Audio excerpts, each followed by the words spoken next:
14, Mr. Willy Wonka. Mr. Wonka was standing all alone just inside the open gates of the factory. And what an extraordinary little man he was. He had a black top hat on his head. He wore a tailcoat made of a beautiful plum-coloured velvet. His trousers were bottle green. His gloves were pearly grey, and in one hand he carried a fine gold-topped walking cane.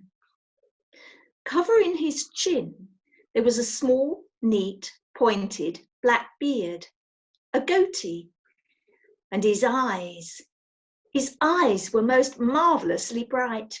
They seemed to be sparkling and twinkling to you all the time. The whole face, in fact, was alight with fun and laughter. And oh, how clever he looked, how quick and sharp and full of life. He kept making quick, jerky little movements with his head, cocking it this way and that, and taking everything in with those bright, twinkling eyes. He was like a squirrel in the quickness of his movements, like a quick, clever old squirrel from the park. Suddenly, he did a funny little skipping dance in the snow, and he spread his arms wide, and he smiled at the 5 children who were clustered near the gates, and he called out, "Welcome, my little friends, welcome to the factory." His voice was high and fluty. "Will you come forward one at a time, please?" he called out, "and bring your parents. Then show me your golden ticket and give me your name. Who's first?" The big fat boy stepped up. "I'm Augustus Gloop," he said. "Augustus!" cried Mr. Wonka, seizing his hand and pumping it up and down with terrific force. "My dear boy, how good to see you. Delighted, charmed, overjoyed to have you with us. And these are your parents? How nice. Come in, that's right, step through the gates." Mr. Wonka was clearly just as excited as everybody else. "My name," said the next child to go forward, "is Veruca Salt." "My dear Veruca, how do you do? What a pleasure this is. You do have an interesting name, don't you? I always thought that a Veruca was a sort of wart that you got on the sole of your foot. But I must be wrong, mustn't I? How pretty you look in that lovely mink coat. I'm so glad you could come. Dear me, this is going to be such an exciting day. I do hope you enjoy it. I'm sure you will. I know you will. Your father? How are you, Mr. Salt? And Mrs. Salt, overjoyed to see you. Yes, the ticket is quite in order. Please go in." The next 2 children, Violet Beauregard and Mike TV, came forward to have their tickets examined and then to have their arms practically pumped off their shoulders by the energetic Mr. Wonka. And last of all, a small, nervous voice whispered, "Charlie Bucket." "Charlie!" cried Mr. Wonka. Well, well, well, so there you are. You're the one who found your ticket only yesterday, aren't you?" Yes, I read all about it in this morning's papers. Just in time, my dear boy. I'm so glad, so happy for you. And this? Your grandfather? Delighted to meet you, sir. Overjoyed, enraptured, enchanted. All right, excellent. Is everybody in now? 5 children. Yes? Good. Now will you please follow me? Our tour is about to begin. But do keep together. Please don't wander off by yourselves. I shouldn't like to lose any of you at this stage of the proceedings. Oh dear me, no. Charlie glanced back over his shoulder and saw the great iron entrance gate slowly closing behind him. The crowds on the outside were still pushing and shouting. Charlie took a last look at them. Then, As the gates closed with a clang, all sights of the outside world disappeared. "Here we are," cried Mr. Wonka, trotting along in front of the group. "Through this big red door, please. That's right. It's nice and warm inside. I have to keep it warm inside the factory because of the workers. My workers are used to an extremely hot climate. They can't stand the cold. They'd perish if they went outdoors in this weather. They'd freeze to death." "But who are these workers?" asked Augustus Gloop. "All in good time, my dear boy," said Mr. Wonka, smiling at Augustus. "Be patient. You shall see everything as we go along. Are all of you inside? Good. Would you mind closing the door? Thank you." Charlie Bucket found himself standing in a long corridor that stretched away in front of him as far as he could see. The corridor was so wide that a car could easily have been driven along it. The walls were pale pink. The lighting was soft and pleasant. "How lovely and warm," whispered Charlie. "I know, and what a marvellous smell," answered Grandpa Joe, taking a long, deep sniff. All the most wonderful smells in the world seemed to be mixed up in the air around them. The smell of roasting coffee and burnt sugar and melting chocolate and mint and violets and crushed hazelnuts and apple blossom and caramel and lemon peel. And far away in the distance, from the heart of the great factory, came a muffled roar of energy, as though some monstrous, gigantic machine was spinning its wheels at breakneck speed.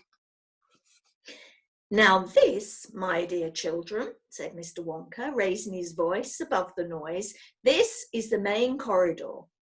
Will you please hang your coats and hats on those pegs over there, and then follow me. That's the way. Good. Everyone ready? Come on then. Here we go." He trotted off rapidly down the corridor with the tails of his plum-coloured velvet coat flapping behind him, and the visitors all hurried after him. It was quite a large party of people when you came to think of it. There were 9 grown-ups and 5 children, 14 in all. So you can imagine that there was a good deal of pushing and shoving as they hustled and bustled down the passage, trying to keep up with the swift little figure in front of them. "Come on," cried Mr. Wonka. "Get a move on, please. We'll never get round today if you dawdle like this." Soon he turned right off the main corridor into another slightly narrower passage. Then he turned left, then left again, then right, then left, then right, then right, then left. The place was like a gigantic rabbit warren, with passages leading this way and that in every direction. "Don't you let go of my hand, Charlie," whispered Grandpa Joe.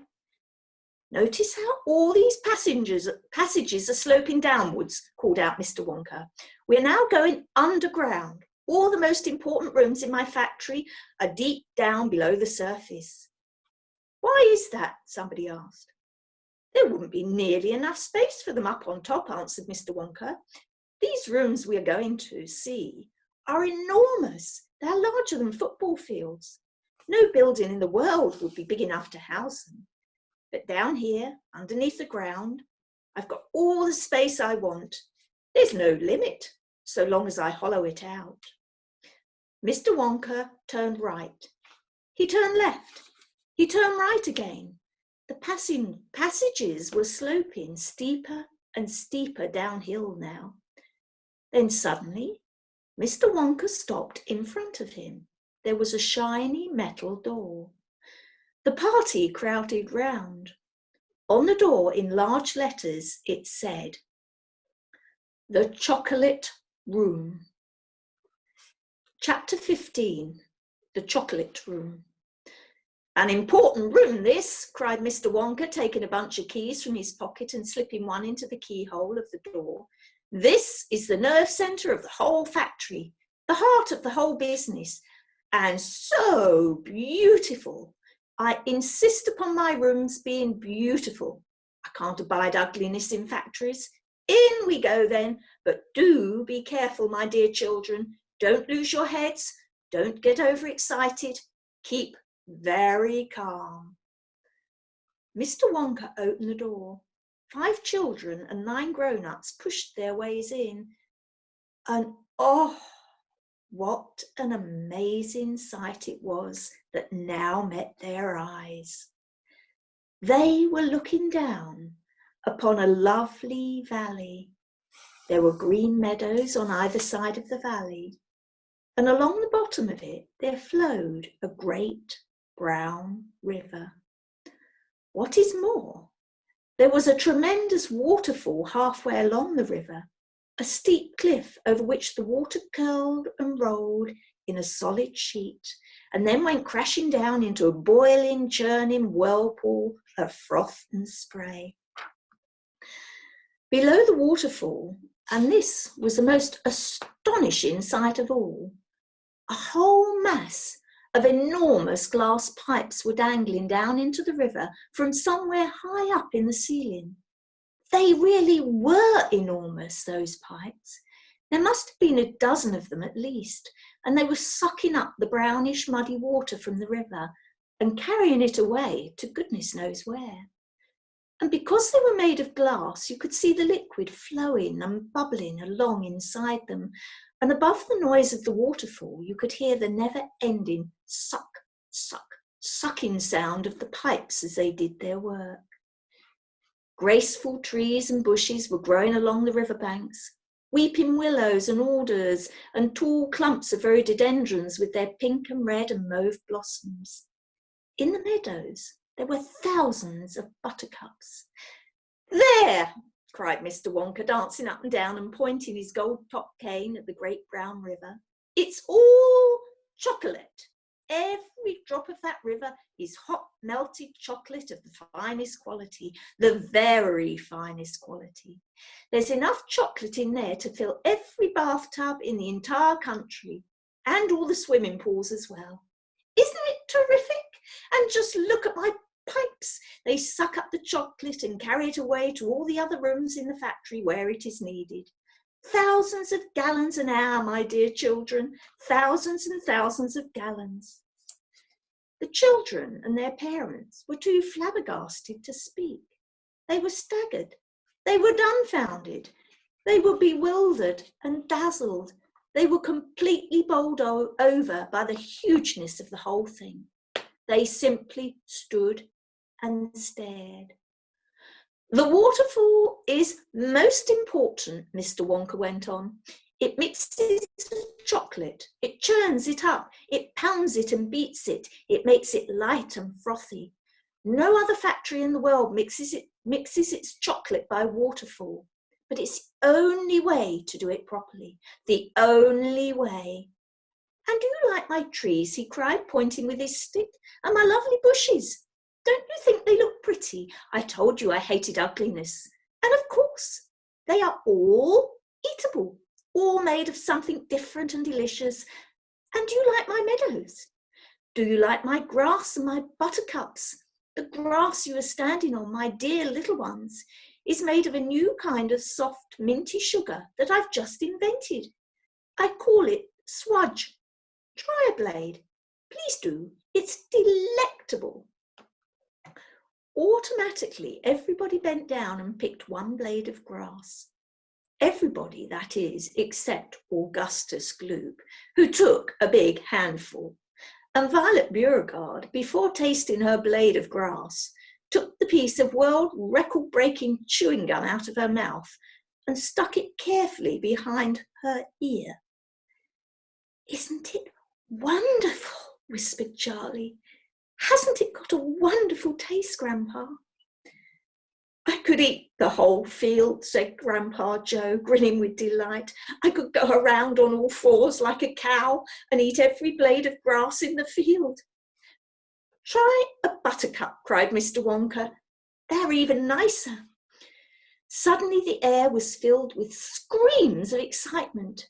The screams came from Veruca Salt. She was pointing frantically to the other side of the river. Look over there," she screamed. "What is it? He's moving, he's walking. It's a little person. It's a little man down there below the waterfall. Everybody stopped picking buttercups and stared across the river. She's right, Grandpa, cried Charlie. It is a little man. Can you see him? I see him, Charlie, said Grandpa Joe excitedly, and now everybody started shouting at once. There's two of them. My gosh, so there is. There's more than two. There's 1, 2, 3, 4, 5. What are they doing? Where do they come from? Who are they? Children and parents alike rushed down to the edge of the river to get a closer look. Aren't they fantastic? No higher than my knee. Look at their funny long hair. The tiny men, they were no larger than medium-sized dolls, had stopped what they were doing, and now they were staring back across the river at the visitors. One of them pointed towards the children, and then he whispered something to the other 4, and all 5 of them burst into peals of laughter. But they can't be real people, Charlie said. Of course they're real people, Mr. Wonka answered. They're Oompa Loompas. Chapter 16, The Oompa Loompas. Oompa Loompas, everyone said at once. Oompa Loompas, imported direct from Loompaland, said Mr. Wonka proudly. There's no such place, said Mrs. Salt. Excuse me, dear lady, but Mr. Wonka, cried Mrs. Salt, I'm a teacher of geography. Then you'll know all about it, said Mr. Wonka. And oh, what a terrible country it is.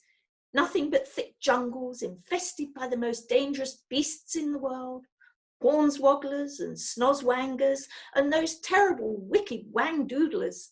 A wangdoodle would eat 10 Oompa Loompas for breakfast and come galloping back for a second helping. When I went out there, I found the little Oompa Loompas living in tree houses.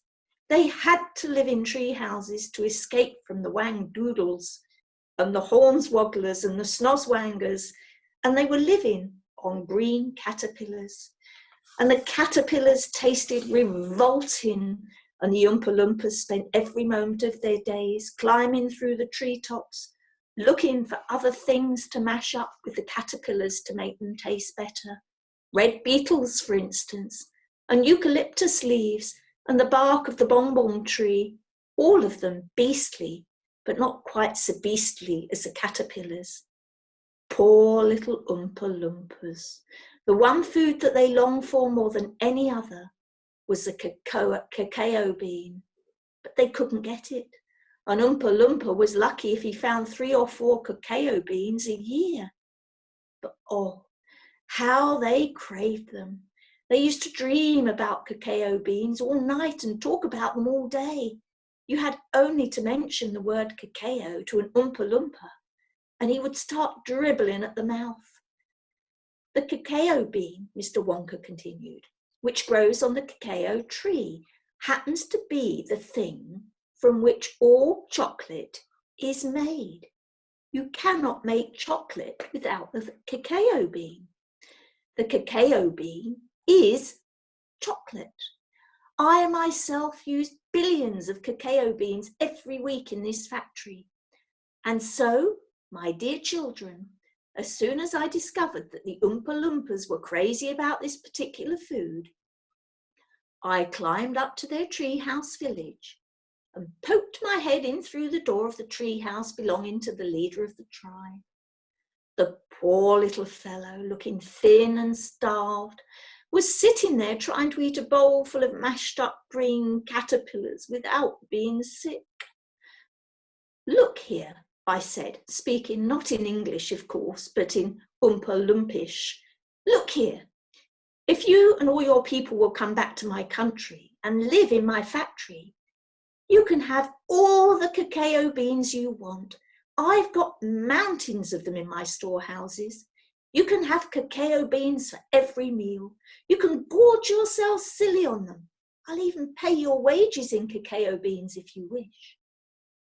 You really mean it? Asked the Oompa Loompa leader, leaping up from his chair.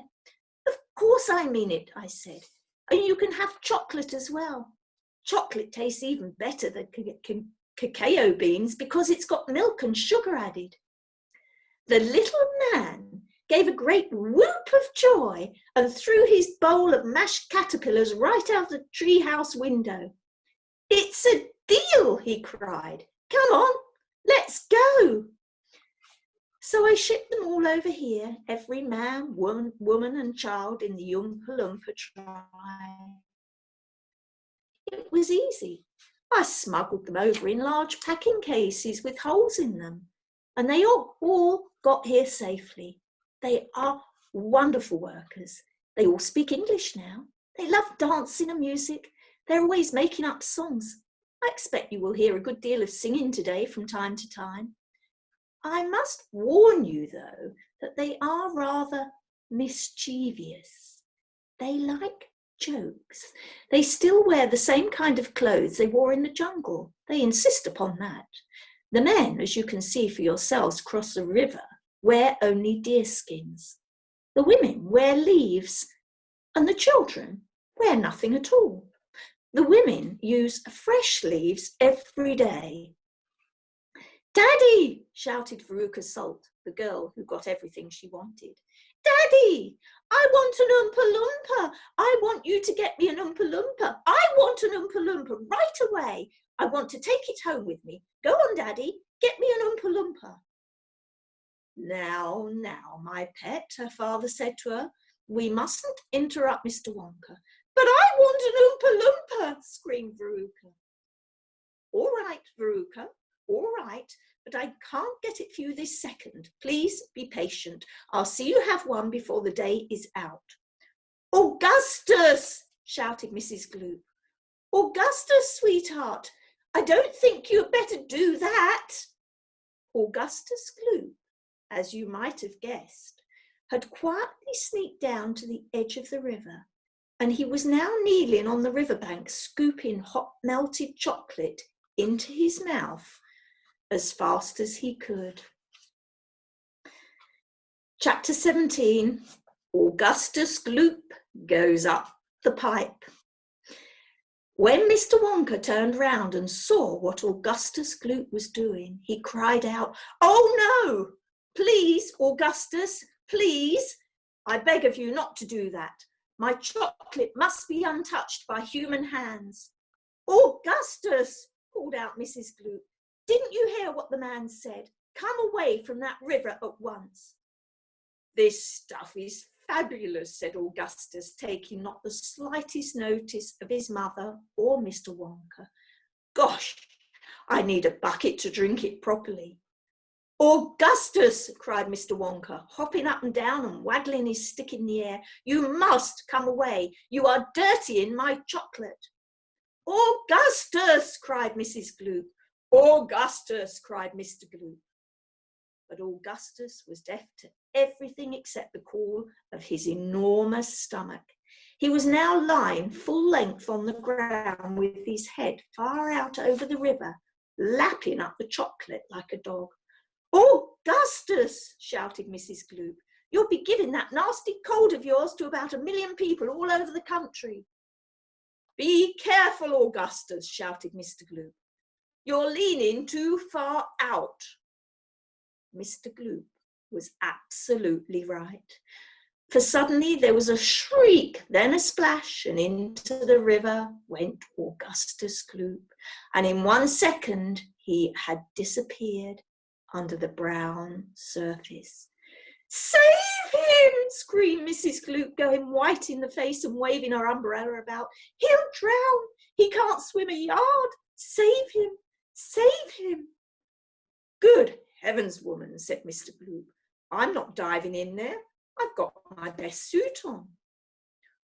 Augustus Gloop's face came up again to the surface, painted brown with chocolate. "Help! Help! Help!" he yelled. "Fish me out!" "Don't just stand there," Mrs. Gloop screamed at Mr. Gloop. "Do something." I am doing something, said Mr. Gloop, who was now taking off his jacket and getting ready to dive into the chocolate. But while he was doing this, the wretched boy was being sucked closer and closer towards the mouth of one of the great pipes that was dangling down into the river. Then all at once, the powerful suction took hold of him completely, and he was pulled under the surface and then into the mouth of the pipe. The crowd on the riverbank waited breathlessly to see where he would come out. There he goes, somebody shouted, pointing upwards. And sure enough, because the pipe was made of glass, Augustus Gloop could be clearly seen shooting up inside it, head first, like a torpedo. Help! Murder! Police! Screamed Mrs. Gloop. Augustus, come back at once. Where are you going? It's a wonder to me, said Mr. Gloop, how that pipe is big enough for him to go through it. It isn't big enough, said Charlie Bucket. Oh dear, look, he's slowing down. So he is, said Grandpa Joe. He's going to stick, said Charlie. I think he is, said Grandpa Joe. By golly, he has stuck, said Charlie. It's his stomach that's done it, said Mr. Gloop. He's blocked the whole pipe, said Grandpa Joe. Smash the pipe, yelled Mrs. Gloop, still waving her umbrella. Augustus, come out of there at once.